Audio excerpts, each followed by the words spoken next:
Hi everyone, my name is Monique. And I'm Naveen from Before You Play. And welcome to another episode of Let's Talk Board Games, where we pretty much just discuss a few games we've been playing. Yeah, today's theme is going to be some family weight games that we've been playing. There's 4 different games we want to talk about, but before that, we also wanted to mention that we have technically started our little 2-part series, Anachrony. Is it little? Little, yes. This is a large game. Yeah. If you're unaware, we actually posted the reboxing video for it last week. And so just to kind of give you an update as to where we're at in the process, we are in the final stages of the playtesting portion. So we wanted to maybe get a video out this week, but if you're going to review a game, you have to play it so many times and at so many player counts. So we are doing our final 3-player game of it on BGA, actually, which is new. And then we're going to be playing it one more time before we film it and get it out by next week. Yep. And then we'll be starting the process of reviewing the Fractures of Time expansion, which is going to be really intense, but also really fun. But until then, we have another playthrough coming out later this week. We have Oros, which will be out, I think, in the next couple days. And then also, Monique was recently on a podcast. She was on the BGG podcast hosted by Candace. Yes. So we'll leave a link to that in the description down below if you want to check that out. Yes, that was a lot of fun. We were talking about oldies but goodies. That was the theme of that podcast. That's the theme of our year and kind of what we're trying to do, especially moving forward now that we've wrapped up the Uwe Rosenberg series. The Uwe Rosenberg series was sort of filling that gap for us for our older games. And now that that's done, we're having this, we're missing the old game experience, games, right? yes. So Candace and I talk about games that are 15 years or older on the podcast. And if you have any recommendations for older games that you love, preferably with a shorter rule set, let us know in the comments down below because we are going to be visiting our local convention pretty soon and they have a pretty robust library. All right. So then today, like Naveen was mentioning, we are going to be talking about 4 family weight games. Some of them are released at Gen Con. Some of them are currently on pre-order. So they're kind of in different stages of release, but we will let you know about each one. And by the way, we do want to mention that all of these games were sent to us by the respective publishers for reviewing purposes. First game we want to talk about is Gussy Gorillas. A primate game of blind negotiation. There it is. This is from Bitewing Games, designed by Nick Murray, and it's a 3 to 10 player game, so it's perfect for gathering around the family. Yes, this is a pure negotiation real-time game. Yep. It's a bit of chaos. We also need to mention, by the way, there's a bit of a disclosure. We were actually sponsored to play this game on the Watch It Played live stream event that we held in July. So if you'd actually like to see the game in action, we've included a link in the description below that links directly to the gameplay for this game. And so in this game, everybody has a deck of cards, and the cards are all going to be numbered. There are some special cards, but they all also have primates on them. That's why it's a primate game.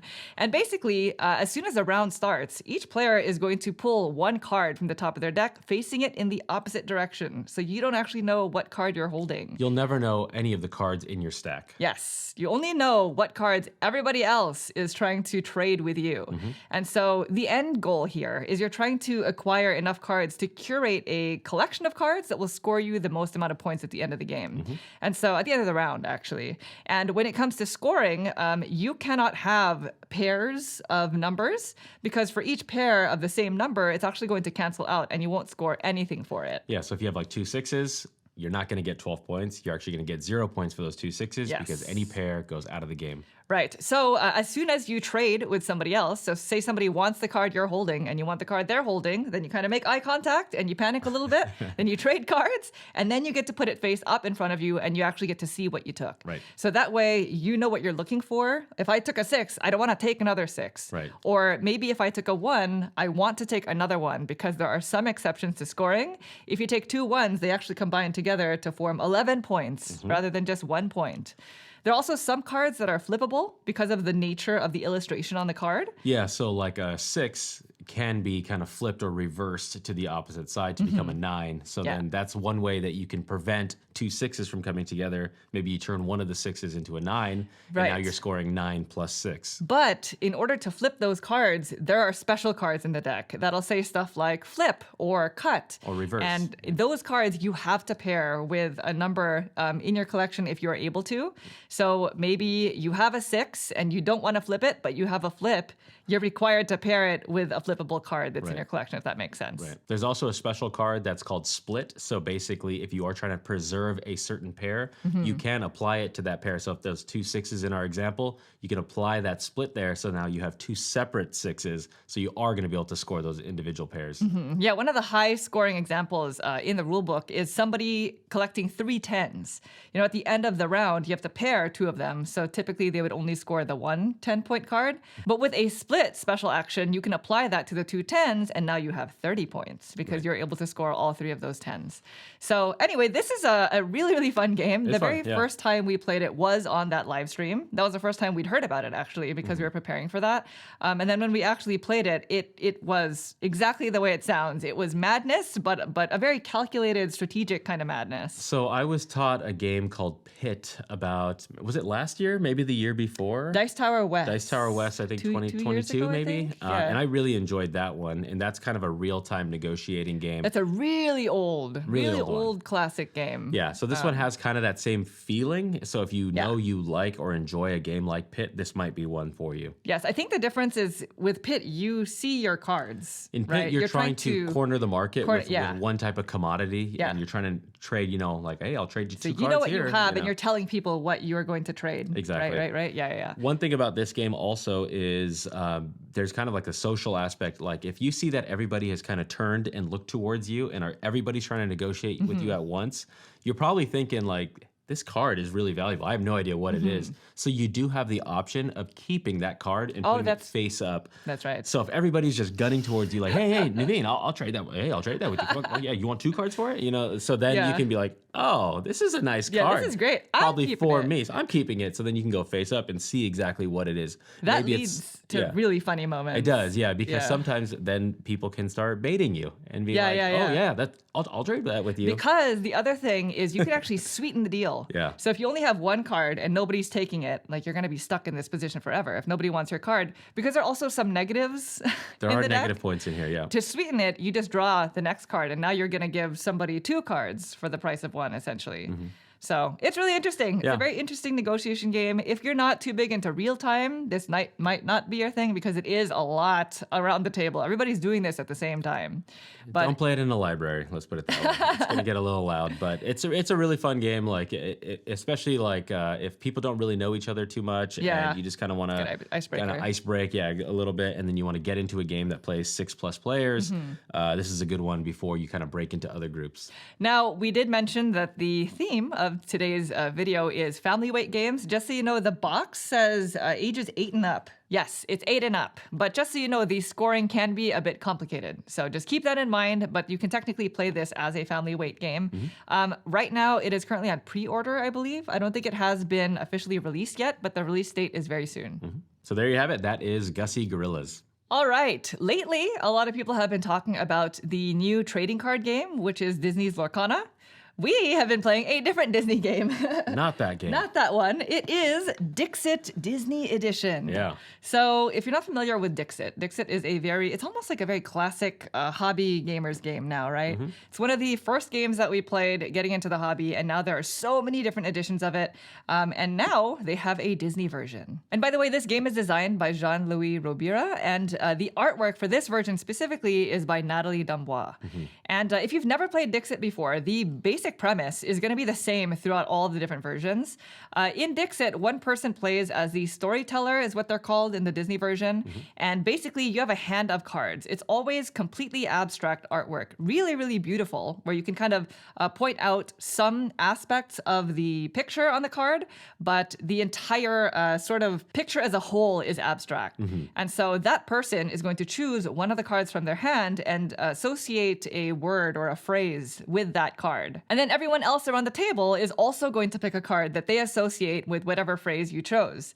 Then the person is going to mix up all the cards together and then lay them out in a row. And everybody is basically trying to figure out which card belongs to the original storyteller. And each person can basically only pick one card. And at the end of the round, you'll get a certain number of points depending on how many people actually figured out which card was yours. You don't want everybody to figure it out. It kind of has that scoring where you only want a few people to figure it out and some people to be misled. And if you are not the storyteller, you'll also get 1 point for each person who chose your card. Right. So you're trying to be specific, but also sort of vague, I suppose. Yeah, and it's basically a race to a certain, like around track and try to be the first one to get the most amount of points. The art is done in a way where it's very abstract so that an element of your card might have felt like that phrase if you were the storyteller, like this is perfect, but then somebody else's card might have even a better interpretation of your phrase. And so everybody starts to kind of guess towards that. And you as the storyteller, you're agonizing because you know what your card is that you want people to guess. And you're like, oh, I said time. Right, and I don't even have a clock, but that person had a clock on their thing. So like, there's no way I'm going to score some points here. So it's a very light, just kind of fun family game. Yeah. Dixit was a game that we first started playing when we just got into the hobby. We had offloaded it, and then it was one of those games that I had regretted, offloading it because it plays perfectly well at 4, 5, and 6 players for us. Yeah, especially with our families. Or it's a bit of a party game. You know, everybody's kind of around the table in a very casual party style setting, and it's just something that you can enjoy together, especially appreciating the artwork and such. Yeah. Now, this version of the game, of course, has a Disney-specific twist to it. All the components are very Disneyfied, and the actual artwork is beautiful. The artist, Natalie Dambois, did a wonderful job on the cards.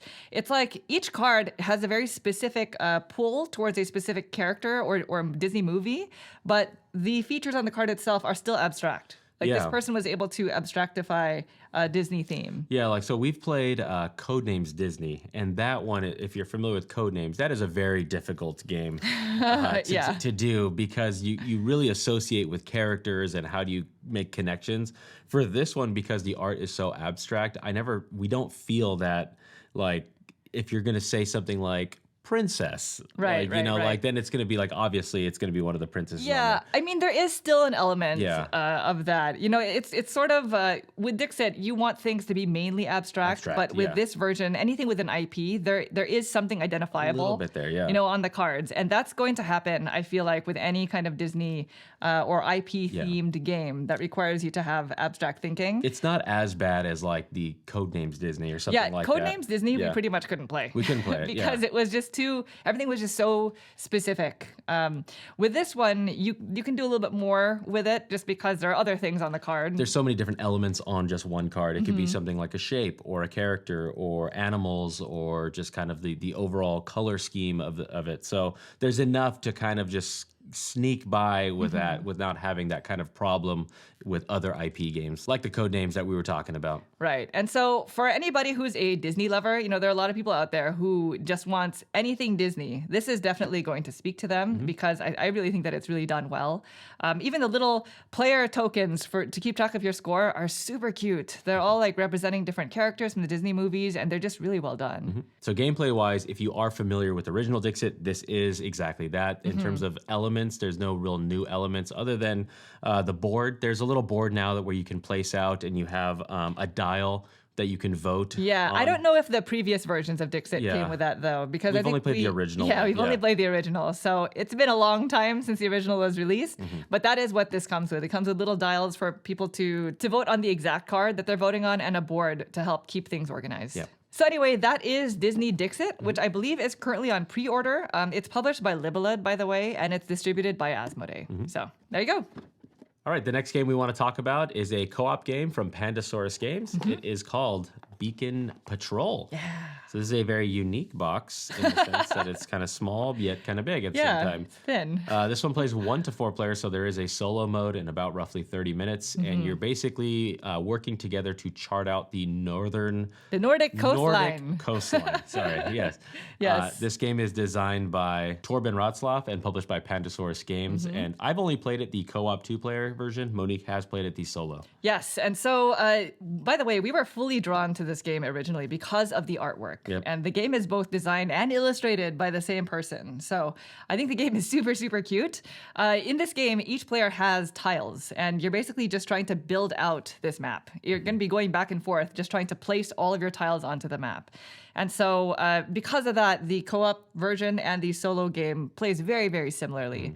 Basically, on your turn, you only have 3 types of actions. You can place out a tile, which is what you're going to be trying to do most of the time, or you can move your boat up to 3 times for free.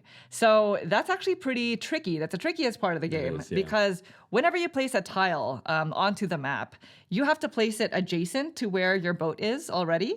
So your boat is going to need to zip around this map. In addition, your boat can only move across water. So if you were to place the tile so that a water edge is adjacent to your boat, then your boat can move onto that tile for free immediately. Now, the thing is, your end goal here is to completely encircle certain tiles that have certain landmarks. And all these landmarks are going to be stuff like lighthouses. There's some expansion tiles that include more things, more scoring conditions. But in the base game, I believe it's lighthouses and buoys. Yeah. And they're all pretty much on land spaces. So it makes it hard because in order for you to place out tiles, you have to be able to move your boat around, which means you have to really plan your tile placement carefully. The game gets tough because some edges, when they have land on it, that is now a way that nobody can ever traverse. You can only move your boats, obviously, on water. Right. So if you start creating a huge land bridge accidentally, Or a land wall. Not even a bridge, like you cannot get around without taking multiple actions to try to slowly get your boat into a position to eventually play tiles to encircle that type of object that you're trying to score at the end of the game. Exactly. And that is going to be the main challenge in this game because for each tile that's placed that is not completely surrounded, you won't score anything for it. And it's one of those games where you're trying to score as many points as possible to reach a certain threshold so that the game can tell you that you did really well. I think the first time we played, we did like average. It was like, Good job, you did it, It's but like, all you right. just okay.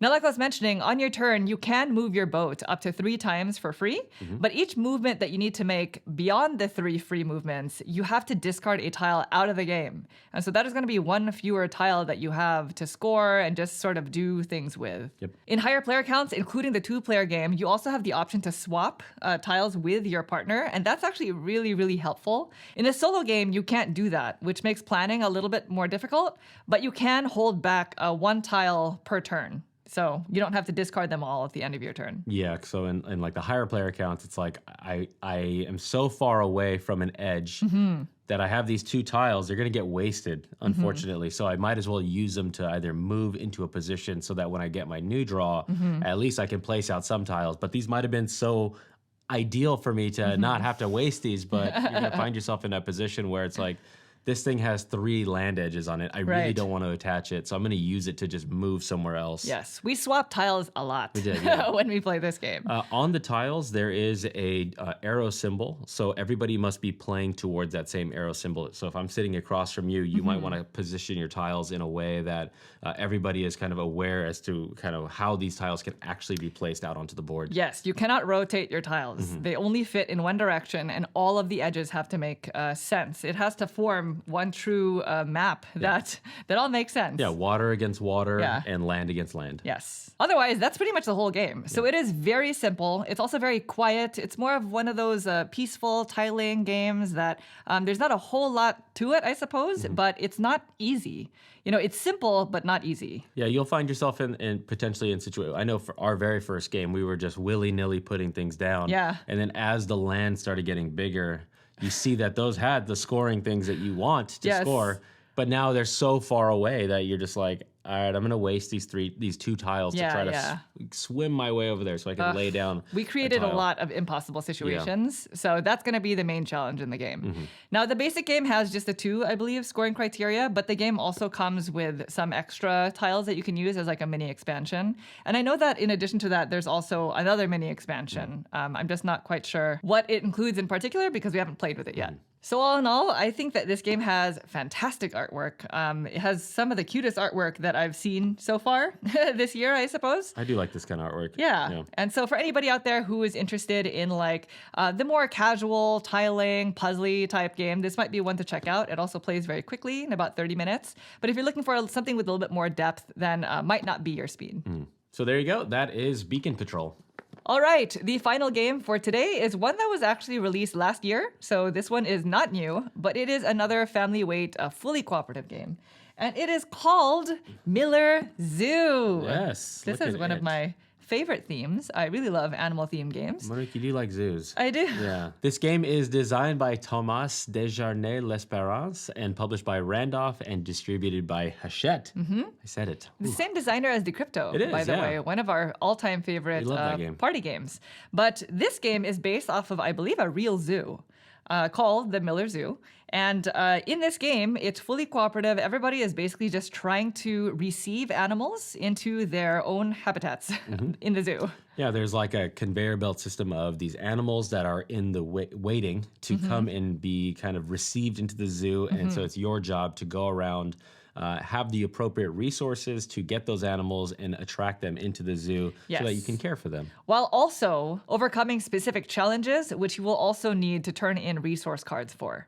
So the game is played over several rounds, and it's very, very simple. Each round, you're going to flip over a certain number of these needs that you'll basically have to place out needs tokens, and they represent things that the animals need, like maybe like different food, water, medicine, things like or that. grooming, right? And then each player will receive a certain number of resource cards, and the cards are going to have combinations of the different types of resources in the game. And then once the daytime actions phase sort of starts, then everybody can kind of take their actions willy-nilly. There's no set turn order structure, and you can basically do things like discarding a card in order to move your pawn to a specific location on the board. Because in order to overcome the challenges or satisfy the needs of certain animal cards, you need to be at that location, including when you need to receive animals. In order to receive new animals into the zoo, you have to turn in the resource cards that show the resources that are on the animal card.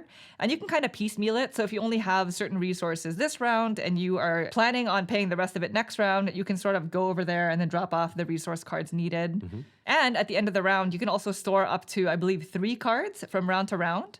But basically, once everybody's done taking actions, for each challenge that is still on animal cards at the end of the round, because basically you are not able to remove them, you're going to have to just flip over cards from the resource deck until you are able to flip over the resources needed to remove those challenges. Which is bad. Yes. Because the timer of the game is that deck of resource cards. Yes. So if ever you run out of these without homing all the different animals or satisfying all the different challenges on these animal cards, you lose the game. Right. And the further along you get into the game, the harder it becomes, because each time you receive an animal, it's going to go to its area, its habitat. And the way that placing out challenges works is whenever you flip over a card, it's basically going to tell you a certain challenge, and you have to place those challenge tokens on every single animal that has that challenge symbol on the card. Yeah, so you never know what you're going to get, but the more animals you've now invited and brought into the zoo, the more potential you are going to have to put out those challenge tokens. Right. Meaning you're going to have to split your time. Maybe I have a ton of water and I need to put out water in multiple different areas. So how do I use my resources? Which resources do I get rid of just to travel so I can spend my water so that I can handle that kind of crisis that's going on over there? Right. Very similar to Beacon Patrol. It is very simple, but not easy. I think the first time we played it, we almost lost. Got down to the very end. We did, and I was very surprised because the rule structure is very, very simple. You know, all you're doing is literally putting out the fires and then trying to bring in the animals. I think it was that halfway point of the game where we recognize that the problems and the challenges escalate the more you have these animals in your zoo. So at first, like, oh, it's not a problem. We have these resources. We can do this. Not a problem. But as you're like, oh man, maybe we don't want to bring in an animal quite yet because we don't have the resources that potentially could kind of become a need in the next round. So why don't we just piecemeal that a little bit and then boom, try to hit it at the very end. And granted, this situation that Naveen is describing, that is the easiest version mode of the game, because the way that the game works is it actually comes with a set of, I believe, 5 envelopes that you basically open whenever you complete a version of the game. And in the envelopes are more difficult versions of the game. It comes with animals that are more difficult to receive, because I believe all the animals that you play with first are all the level 1 animals. Right. Meaning future animals might need 4 or maybe 5 resources to be satisfied to come into the zoo. So it becomes even more of a challenge for you. Right. In addition to these additional animals that the envelopes can provide, if you enjoy this sort of gameplay, the game also has a ton of challenges for replayability. So each time you complete a challenge, then you can put, I think it's a sticker or something on the actual card. So this is perfect. This is a perfect family weight game. It says ages 8 and up, and that sounds about right. I think so. I feel like that's a little bit more accurate than something like Gussy Gorillas. Gussy Gorillas had a lot more complexity that sort of requires the one person to understand, versus a game like this where the rule structure is very simple and everybody's working together. So overall, this is a wonderful family weight game. For us, because of the way that we enjoy playing co-op games, we sort of prefer them to be a little heavier. This is sort of the one example where the weight actually matters in our instance. Yeah, I remember when you taught it, I was like, oh, okay, that's it. Yeah. But then when we were in the thick of it and the actual deck started going down, Yeah. then I was like, this is actually a lot harder than I thought it was going to be. But it also has beautiful artwork. So if you really enjoy family themes, or like I was mentioning, if you have, if you're looking for family weight games that you can kind of play with the rest of the family, then this is the perfect co-op game for that. So there you go. That is Miller Zoo, the oldest in the bunch that we talked about today. Yes. All right, that about wraps up today's episode of Let's Talk Board Games. Again, if you're interested in listening to that BGG podcast where we talk about older games, the link is in the description below. Otherwise, stay tuned for Oros as well as Anachrony coming next week. Coming soon. Thank you all so much for watching the video. We hope you enjoyed it. If you'd like to see more videos like this in the future, please consider subscribing. Thank you. Thanks. Bye.